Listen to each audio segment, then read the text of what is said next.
신에 감사드립니다. 오늘은 대림절 두 번째 주일입니다.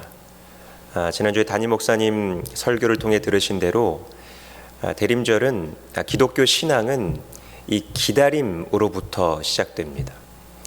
그래서 교회력이 시작되는 가장 첫 번째 절기가 바로 이 대림절로부터 시작한다고 볼 수 있는 것입니다.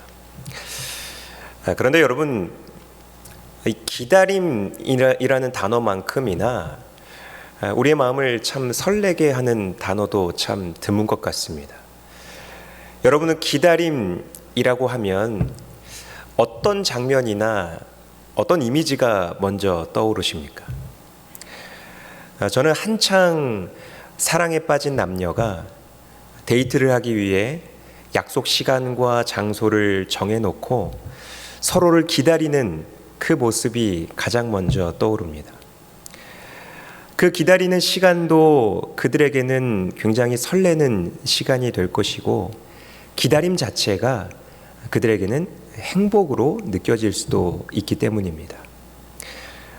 또한 두 자녀를 둔 제 입장에서 보자면, 아빠가 퇴근하고 내가 좋아하는 무언가를 사들고 집에 오기만을 기다리는 두 자녀, 그 아이들을 바라보는 것과 같습니다.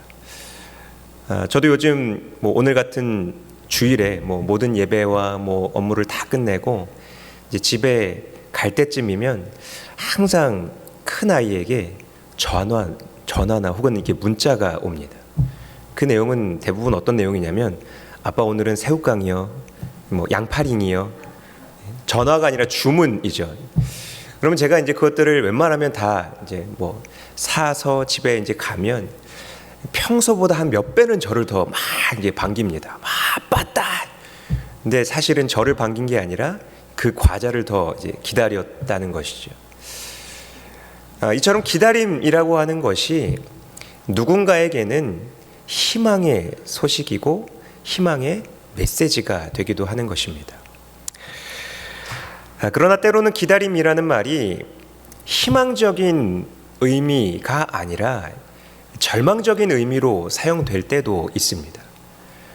예를 들면 사형 선고를 받고 복역하던 그 죄수, 그 사형수에게 사형이 집행될 날을 기다린다라는 것은 그것 자체가 어떤 희망의 메시지를 주거나 좋은 소식이 아니라 절망적인 소식, 정말 안 왔으면 하는 그러한 날이 될 수 있는 것입니다. 이처럼 기다림이라고 하는 것은 내가 누구를 기다리느냐, 어떤 날을 기다리느냐에 따라서 그것이 희망적인 것이 될 수도 있고, 아니면 정반대로 절망적인 것이 될 수도 있습니다. 또한 이 기다림이라는 것은요, 내가 얼마나 오래 기다리느냐에 따라서 이것이 달라질 수도 있습니다. 아무리 내가 사랑하는 사람이라 해도 몇 시간 기다리고 몇 날 혹은 며칠 이 정도를 기다리는 것이 아니라 몇 년 혹은 몇십 년을 기다려야 한다면 그 시간은 결코 마냥 행복한 시간이라고 할 수는 없을 것입니다. 특별히 유대인들은 오랜 시간 동안 누구를 기다려온 민족이냐면 메시아를 기다린 민족입니다. 그들은 오늘까지도 여전히 메시아를 대망하며 그를 기다리고 있습니다. 여러분, 메시아는 곧 구원자라는 뜻 아닙니까? 그들이 이 메시아를 기다리게 된 데는, 이 구원자를 기다리고 있는 것에는 다 이유가 있습니다. 이스라엘은 주변의 강대국과 맞서 싸워서 승리할 수가 없는 그런 굉장히 작은 약소 국가였습니다. 그래서 성경을 통한 그들의 역사를 보면 이집트, 아수르, 바벨론, 페르시아, 로마와 같은 그런 강대국들에 의해서 끊임없이 시달려왔고, 그냥 시달린 정도가 아니라 생존의 위협, 그들 나라 존재 자체가 어떤 생명의 위협을 받을 수밖에 없는 그러한 상황의 그러한 역사의 반복이 바로 이스라엘 민족이었던 것입니다. 그래서 그들은 나라를 완전히 잃어버린 적도 있습니다. 디아스포라 유대인들이 전 세계에 퍼져 있는 이유도 바로 여기에 있다고 볼 수 있는 것이죠. 그럼 디아스포라라는 말 담임 목사님께서 많이 설명하셔서 그 뜻이 뭔지 알고 계시죠? 그리스어로 디아스포라인데요. 흩어지다, 흩어뿌리다 이런 뜻이 바로 디아스포라입니다. 나라가 없으니까 흩어질 수밖에 그런 식으로밖에 생존할 수 없는 것이죠. 이러한 시련 가운데에서 그들은 어떤 신앙의 딜레마에 빠지게 됩니다. 어떤 딜레마인가 하면 자신이 믿었던, 그러니까 우리가 믿고 있던 이 하나님이 정말로 전능한 하나님이신가? 만약에 그 하나님이 전능한 하나님이시라면 그러면 반대로 우리가 하나님의 민족이 아닌 것인가? 하나님도 전능하시고 우리가 만약 그 전능하신 하나님의 백성, 민족이라면 도무지 지금 우리가 겪고 있는 이 환난과 시련을 설명해낼 길이 없는 것입니다. 왜 하나님의 백성이 이러한 고통을 겪어야 하는지, 왜 하나님의 백성이 나라도 없이 그렇게 떠돌아다니는 그러한 민족이 되어야만 하는지. 그래서 그들은 생각하기를 자신들의 죄와 불순종으로 인해서 이러한 일들이 벌어졌다고 생각합니다. 그래서 죄를 회개하고 하나님께 순종하면 하나님이 자신들을 지켜주실 것이라 믿었습니다. 하지만 그렇게 최선을 다해 나름대로 회개하고 나름대로 하나님께 순종하고 수많은 제사를 드리고 제물을 드렸음에도 불구하고 그들의 상황은 별로 나아지질 않는 겁니다. 점점 희망이 보이지 않는 겁니다. 그래서 구약의 어느 시기쯤에 아무리 우리가 하나님을 믿어도 소용없다. 이러한 모두가 다 비관에 빠져 있던 그때에 전혀 새로운 생각을 한 선지자들이 등장하기 시작합니다. 그 중에 대표적인 선지자가 바로 이사야인데요. 이들은 어떤 메시지를 그들에게 전하냐면 메시아가 와서 이 세상을 직접 통치할 순간이 온다고 봤습니다. 메시아가 오기만 하면 세상에 완전한 정의가 실현된다라는 것입니다. 그때부터 그들은 이 메시아를 대망하기 시작했습니다.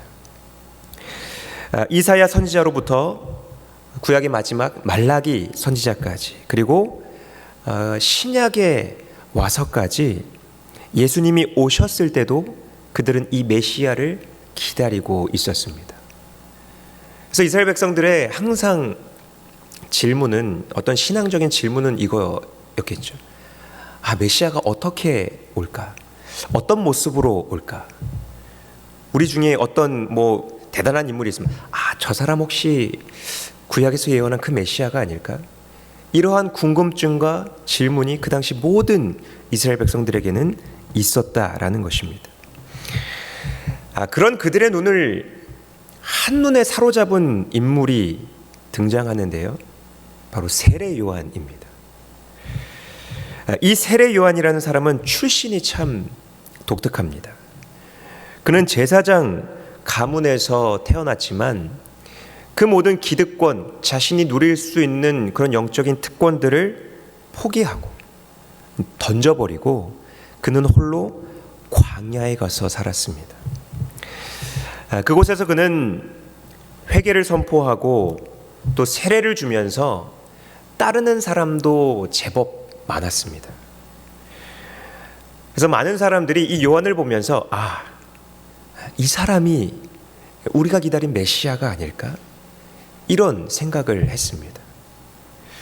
그래서 요한복음 1장에 보시면 제사장들과 레위인들이 요한에게 가서, 세례 요한이죠, 요한에게 가서 이렇게 묻습니다. 내가 누구냐? 여러분, 이 질문은 정말로 세례 요한의 이름을 몰라서 그가 어떤 사람인지를 몰라서 질문한 게 아니라, 내가 누구냐라고 했을 때는 너 정체가 뭐냐? 정말로 그 속에 담긴 질문은 네가 혹시 메시아냐? 네가 우리가 기다려왔던 그 그리스도냐? 이 질문을 담고 있는 것입니다. 그러자 요한이 대답합니다. 나는 그리스도가 아니다. 요한은 스스로 자신이 메시아가 아님을 너무나 잘 알고 있었습니다. 그리고 자신은 메시아가 아니라 그저 광야에서 외치는 자의 소리다라고 자신을 소개했습니다. 그 이후에도 요한의 사역은, 이 독특한 사역은 계속 이어집니다. 그는 종교 지도자들과 바리새인들, 사두개인들을 향해서 독사의 자식들이라고 하면서 굉장히 쓴소리를 거리낌 없이 내뱉었고요. 또 그 당시 정치적인, 그 나라를 다스리고 있던 그 지역 왕이라고 할 수 있는 헤롯에게도 바른 목소리를 내기 시작했습니다. 당신 그렇게 하면 안 된다. 당신 부부관계, 이런 여자관계, 이런 거에 대해서 거침없이 쓴소리를 냈던 사람이 바로 세례 요한이었습니다. 물론 그 결과는 오늘 본문에서 보는 바와 같이 옥에 갇히고 만 상황입니다. 세례 요한은 다른 어떤 여러 가지 이유도 있었겠지만 가장 대표적으로 이 헤롯에게 밉보였다는 이유로, 헤롯에게 바른 소리를 했다라는 그 이유 때문에 이 옥에 갇히고 말았습니다. 그곳에서 약 한 1년 정도 투옥 생활을 하다가 요한은 끝내 헤롯에 의해 참수형을 당하게 됩니다. 오늘 본문은 요한이 옥에 갇힌 후 참수되기 전 그 어간에 있었던 내용을 우리에게 전해주고 있습니다. 저는 아직까지 이 감옥에 갇혀본 적이 없어서, 물론 앞으로도 그런 경험은 없어야 하겠지만, 이 심정을 정확히 이해할 수는 없지만, 멀쩡한 사람이 옥에 갇히면 정말 오만 가지 생각이 다 든다고 합니다. 아마 세례 요한도 이 옥에 갇히면서 여러 복잡한 생각이 머릿속을 헤집어 놓았을지도 모릅니다. 처음에는 희망적으로 생각했겠죠. 나중에 다시 언젠가 자유의 몸이 되면, 풀려나면 유대 땅으로 돌아가서 어떤 메시지를 전해야 할지, 혹은 제자들에게 어떤 가르침을 주어야 하는지, 그 안에서도 쉼 없이, 정말 쉬지 않고 하나님이 나에게 맡겨주신 그 사역과 그 일에 대해서 생각하고 또 생각했을 것입니다. 그러나 상황이 돌아가는 것이 예상과는 다르게 쉽게 풀려나지가 않고, 이제 내가 정말로 이곳에서 저 헤롯에 의해 죽을 수도 있겠구나 라는 생각이 들자 요한은 복잡한 생각을 하나둘씩 내려놓기 시작합니다. 그리고 모든 생각을 내려놓자 딱 한 가지 질문만이 그 요한에게 남게 되었습니다. 그것은 그가 평생토록 기다렸던 메시아에 대한 문제였습니다. 당시 세례 요한과 더불어 메시아 후보로 거론된 인물이 바로 청년 예수였습니다. 요한도 이 예수에 대한 소식을 알고 있을 뿐더러 몇 번 마주친 적도 있었습니다. 그리고 자신의 제자 중에 몇 사람을 그 예수에게 소개해 시켜줄 정도로, 가르침을 얻게 할 정도로, 그 정도로 친분이 있었던 사람이었던 것 같습니다. 그 예수에게 요한은 이제 정말로 마지막이라는 그런 심정으로 제자들을 보냅니다. 그리고 요한을 대신하여 제자들에게 질문을 하게 합니다. 그 질문이 바로 오늘 본문 3절 말씀입니다. 여러분, 우리 3절 말씀 우리 함께 다 같이 한번 읽어보겠습니다. 예수께 여짜오되 오실 그이가 당신이오니이까 우리가 다른 이를 기다리오리이까. 여러분, 여기서 세례 요한이 기다리고 있는 오실 그이, 여러분, 오실 그이가 누구이겠습니까? 바로 메시아, 그리스도를 말하고 있습니다. 그러니까 이 질문은 이런 질문이 되겠죠. 당신이 우리가 기다리던 메시아입니까? 아니면 우리가 다른 사람을 기다려야 하겠습니까? 여러분, 세례 요한은 왜 예수님에게 마지막 질문이 될 수 있는 그 질문을 이런 질문으로 했던 것일까요? 감옥에서 인생의 마지막을 준비하면서 그는 왜 예수님께 자신의 제자들을 보내면서 당신이 메시아인지 아니면 다른 사람을 기다려야 하는지에 대한 답을 얻고자 했을까요? 여기에는 두 가지 주장이 있습니다. 하나는 세례 요한은 예수님이 메시아인 것을 어느 정도는 확신하고 있었지만 이것에 대해 의심하는 제자들, 그들을 안심시켜주기 위해 그들을 보내서 확인시켜 준 거다. 이것이 첫 번째 주장이고요. 두 번째는요, 세례 요한 자신이, 그 자신도 예수가 정말로 메시아인지 아닌지 의심했다는 주장입니다. 먼저 첫 번째 주장은 요한이 자신의 제자 중에 이미 예수님에게로 넘어간 제자들도 있다는 것을 보면 어느 정도는 설득력이 있어 보입니다. 요한이 옥에 갇힌 상황에서, 그리고 이제 더 이상 살 소망이 없는 그러한 상황에서 자신이 죽은 후에 방치될 그 남은 제자들에게 어떤 새로운 스승을 소개해 줄 수도 있기 때문입니다. 그래서 너희가 예수께로 가서 정말로 메시아인지 아닌지 그런 질문을 해보고 어떤 확신을 얻고 예수를 따라라 라고 한다라는 것이죠. 그러나 이러한 주장은 요한이 어떤 사람인지를 알게 되면 별로 설득력이 없어 보입니다. 그는 오늘날로 말하자면 소위 말해 독불장군 스타일입니다. 혼자서 하는 싸움, 이 개인전에는 굉장히 잘하고 또 익숙한 사람이지만 함께 그룹으로 모여서 무리지어서 하는 단체전에는 약한 사람이 바로 요한입니다. 게다가 그에게 있어서 메시아에 대한 질문은 그저 제자들의 마음을 돌리기 위한 질문은 아니었을 것입니다.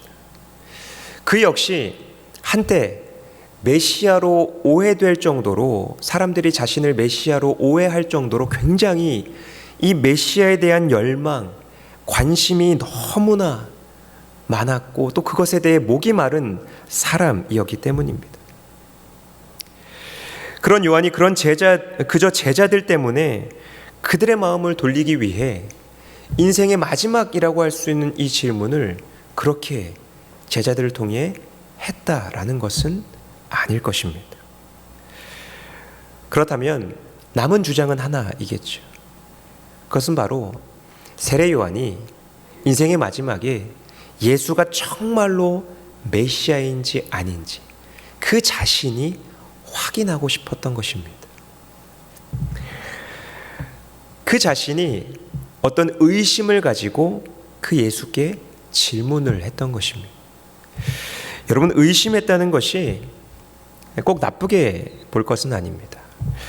오늘날 우리는 의심이라고 하면 뭔가 잘못하는 것 같고, 신앙, 교회 안에서 의심한다라고 하면 뭔가 죄를 지은 것 같은 그러한 기분이 들기도 하지만, 어떤 사람에게 의심은 이 문제에 대해 확실히 짚고 넘어가는 디딤돌이 되기도 합니다. 신앙에 있어서도 합리적인 의심은 반드시 필요합니다. 모든 신학은 이 의심에서부터 출발하기 때문이죠. 그 당시 우리는 성경을 통해서 예수가 그리스도다라는 것을 마태복음 처음 그 장만 읽어도 잘 알지 않습니까? 족보만 봐도 예수님이 얼마나 대단한 사람이다, 이분이 정말로 하나님의 아들이시구나라는 걸 이미 깔고 들어가기 때문에 그것에 대해 많이 의심하지 않고 생각하는 편이지만, 그 당시에 이 성경이 없던 예수님 시대에 예수가 메시아다라는 것을 인식하고 아는 사람은 예수님 자신밖에 없었습니다. 그와 늘 함께 다니고 있는 제자들조차도 그것을 완전히 인지하지 못했고요. 또 오늘 본문에서 보듯이 세례 요한도 예수가 정말로 메시아인지 아닌지 확신을 가질 수 없었습니다. 그래서 요한은 감옥 안에서도 여러 소문은 들려오지 않습니까? 그 소문들을 이제 들으면서 예수가 정말로 메시아인지 아닌지 합리적인 의심을 하기 시작했던 것입니다. 그에게는 인생에서 가장 중요한 문제였기 때문에 반드시 꼭 짚고 넘어가야 할 그러한 문제였던 것이죠. 그래서 마지막으로 그는 제자들을 보내면서 이런 질문을 합니다. 오실 그분이 당신입니까? 아니면 다른 사람을 기다려야 합니까? 그런데 요한의 이 질문에 예수님은 속 시원하게 내가 그다, 내가 메시아다, 이렇게 말씀하시지 않고 뭐라고 하시냐면, 대신에 너희가 듣고 보는 것, 그 속에서 대답을 찾으라고 하십니다. 그러면서 5절과 같이 말씀하셨는데요. 여러분, 우리 5절 말씀도 우리 함께 다 같이 읽겠습니다. 맹인이 보며 못 걷는 사람이 걸으며 나병 환자가 깨끗함을 받으며 못 듣는 자가 들으며 죽은 자가 살아나며 가난한 자에게 복음이 전파된다 하라. 여러분, 이것들의 공통점이 무엇일까요?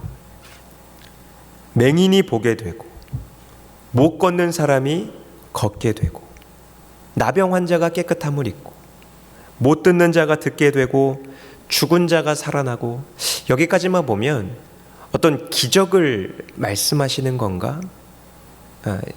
어떤 치유를 말씀하시는 건가 싶다가도 마지막에 가난한 자에게 복음이 전파된다라는 것은 기적이라고 볼 수는 없지 않습니까? 어떤 치유의 관점도 아닙니다. 사실 이것들은 모두 파괴된 삶의 회복을 의미합니다. 당시 사회에서 맹인과 안진뱅이, 귀머거리, 이러한 나병 환자, 가난한 자, 이들은 모두 희망이 없는 삶을 살아가는 자들입니다. 살았으나 살았다고 말하지 못하는, 이미 죽은 인생과 같은 그러한 삶을 살았던 사람들입니다. 그런 이들에게 참된 희망을 주고 그 삶을 회복시키는 것이야말로 메시아의 사역이라는 것입니다. 메시아가 이 땅에 와서 하는 일이 바로 그러한 일이다. 예수님은 그저 자신의 정체성에 대해서 그래 내가 메시아야 라고 말하지 않고 그가 하신 사역을 보고 너희가 판단해라 라고 말씀하시는 겁니다. 이러한 말씀은 이미 이사야 선지자가 예언한 내용에서도 나오는 부분인데요.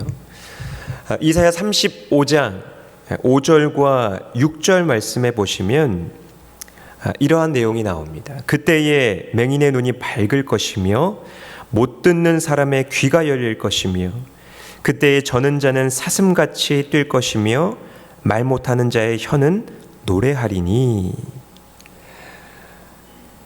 메시아가 오면 시각장애인, 걷지 못하는 사람, 나병 환자, 청각 장애인들의 모든 그러한 장애의 문제들이 회복된다라는 것입니다. 심지어 죽은 자가 살아난다라고 합니다. 복음서에는 이런 예수님의 기적들이 종종 나옵니다. 예수님이 귀먹고 어눌한 자를 치료하시고 나병 환자를 고치시고 죽은 자를 그 죽음에서 살리셨다는 내용도 3번이나 각각 다른 대상으로 나오기도 합니다. 사실 이러한 세상은 모든 사람들이 다 바라는 세상입니다. 교회 다니는 사람뿐만 아니라 교회 다니지 않는 사람이라 해도 모두가 다 바라는 세상일 것입니다. 유대인들만이 아니라 그 주위에 있던 모든 나라들도 똑같이 이런 세상을 바래왔습니다. 오늘날의 과학과 의학 기술도 이러한 세계를 우리에게 약속합니다. 인간의 모든 불치병과 난치병을 치료하는 것이 마치 그것이 하나님의 나라인 것처럼 생각한다라는 것입니다. 예수님이 말씀하신 너희가 듣고 보는 것에 해당하는 5절 말씀은 그 당시 유대인들이 생각하는 메시아와 일치합니다. 그러면 예수님은 자신이 메시아라는 것을 인정한 것일까요? 여기까지만 했으면 완전히 그렇게로 우리가 생각해 볼 수 있지만 오늘 본문 마지막에서 예수님은 또 다시 완전히 확답을 주는 말씀이 아닌 듯한 그러한 이야기를 우리에게 들려주고 있습니다. 여러분 6절 말씀 우리 다 같이 한번 읽어보겠습니다. 누구든지 나로 말미암아 실족하지 아니하는 자는 복이 있도다 하시니라. 예수로 말미암아 실족하지 아니하는 자는 복이 있다. 이게 도대체 무슨 말씀일까요? 내가 메시아면 메시아고 아니면 아니다라고 하시면 될 텐데 왜 이런 말씀을 붙이셨을까요? 여러분 그것은 유대인들이 생각하는 메시아와 예수님이 생각하는 메시아가 서로 달랐기 때문입니다. 세례 요한도 역시 유대인의 생각에서 크게 벗어나지 않았습니다. 요한이 생각한 메시아도 역시 유대인들과 마찬가지로 뭔가 메시아가 오면 이 세상을 변화시킬 것을 기대했습니다. 그래서 오실 그이가 당신입니까? 라는 질문은 한편으로는 예수에게서 메시아의 징표를 봤다는 의미가 되기도 하지만 또 한편으로는 그 다음에 나오는 질문을 통해서 우리가 유추해 볼 때 당신이 정말로 메시아라면 조금 더 그 역할을 적극적으로 해달라는 요구이기도 합니다. 그렇지 않으면 우리는 다른 사람을 기다리겠다는 것이죠. 오실 그이가 정말로 당신이라면 빨리 뭔가를 해라. 아니면 다른 사람 우리 기다리겠다. 이러한 정치적인 의미로 들릴 수도 있는 것입니다. 이것 또한 인간 세례 요한의 한계라고 볼 수 있는 것입니다. 그래서 예수님도 세례 요한을 지칭하면서 오늘 본문 뒤에 나오는 이건 제자들에게 하신 말씀인데 11절에 보시면 이렇게 말씀하고 있습니다. 내가 진실로 너희에게 말하노니 여자가 낳은 자 중에 세례 요한보다 큰 이가 일어남이 없도다. 그러나 천국에서는 극히 작은 자라도 그보다 크니라. 아무리 인간 중에 뛰어나다고 하는 그 세례 요한이라 할지라도 하나님의 나라에서는 가장 작은 존재다라고 하는 것입니다. 이처럼 메시아에 대해 오해하고 있는 그들에게 예수님은 나로 말미암아 실족하지 아니하는 자가 복이 있다고 말씀하셨습니다. 이것은 어떤 말이 되냐면 그들이 자신들이 생각하는 메시아가 예수가 아니라는 것을 알게 되면 반드시 실족하게 될 것이다 라는 말씀입니다. 그리고 실제로 많은 사람들이 그것으로 인해서 실족하고 예수를 버리고 떠났습니다. 그들은 내가 생각한 그리스도, 내가 기다린 메시아가 예수와 다르다는 것을 알게 되자 그를 욕하고 떠납니다. 모든 제자들도 바로 그 이유 때문에 예수를 버리고 떠났습니다. 오늘날에도 많은 사람들이 예수를 믿고 또 예수를 믿은 후에 복을 받기를 원합니다. 그리고 그것을 구원이라 생각하는 경우도 종종 있습니다. 그러나 그렇게 생각했던 많은 사람들이 예수를 통해 복을 받은 사람들이 오히려 그 복의 문제 때문에, 예를 들어 예수를 통하여 예수 믿고 정말로 물질이 잘 됐다 하는 사람들이 오히려 그 물질 때문에 실족하고 시험에 드는 것을 우리는 또한 많이 보게 됩니다. 사실 성경이 말하는 복은 우리가 생각하는 인간적인 기준에서의 복이 아닌 구원을 의미할 때가 더 많습니다. 오늘 본문에서도 가난한 자들에게 복음이 전파된다는 것은 그들이 곧 구원받은 백성이 된다는 것 아니겠습니까? 마태복음에 나오는 팔복의 내용도 결국 이 구원과 관련된 내용들이라고 할 수 있습니다. 심령이 가난한 자는 복이 있나니, 심령이 가난한 자에게 정말로 구원이 임한다라는 것입니다. 오늘 본문에서 예수님의 대답을 들은 세례 요한의 반응이 어떠했는지에 대해서는 성경이 말하고 있지 않습니다. 그가 이 말을 듣고 어떤 확신을 들었는지 아니면 예수님이 하신 말처럼 실망하고 실족하게 되었는지는 모릅니다. 그러나 이것을 통해서 세례 요한의 질문과 예수님의 이 답변들을 통해서 우리에게 주시는 질문은 이겁니다. 나는 정말로 예수를 메시아로 기다리고 있는가? 아니면 혹시나도 예수가 아닌 다른 메시아를 기다리고 있지는 않는가 하는 질문입니다. 어떤 메시아입니까? 나를 이 땅에서 성공시켜줄 메시아, 나에게 어떤 복을 내려주시는 메시아, 내 병을 낫게 해줄 메시아, 당장 내 눈앞에 있는 이 문제를 해결해줄 메시아. 여러분은 과연 어떤 메시아를 기다리고 계십니까? 세례 요한이 예수님께 질문했던 것처럼 오실 그이가 당신입니까? 아니면 우리가 다른 이를 기다리오리이까? 이것이 혹시 다시 오실 주님을 향한 우리의 질문은 아닌가 생각해 봐야 할 것입니다. 놀이터에서 놀던 아이들이 그 놀이에 너무 집중한 나머지 밥 먹을 그 생각도 다 잊어버리고 친구들과 재미있게 한참 그 놀이에 빠져서 놀고 있습니다. 해가 뉘엿뉘엿지도록 그렇게 놀고 있자 걱정이 된 부모는 자식을 부르면서 이제 그만 들어와서 저녁을 먹으라고 그렇게 그 자녀를 부릅니다. 그제서야 정신을 차린 이 자녀는 그 놀이에서 이기든 지든 그 자리에서 그 놀이를 멈추고 집으로 돌아가게 됩니다. 여러분, 마지막 날에 우리를 부르실, 우리를 자신의 집으로 부르실 그분이 바로 우리의 메시아가 되는 것입니다.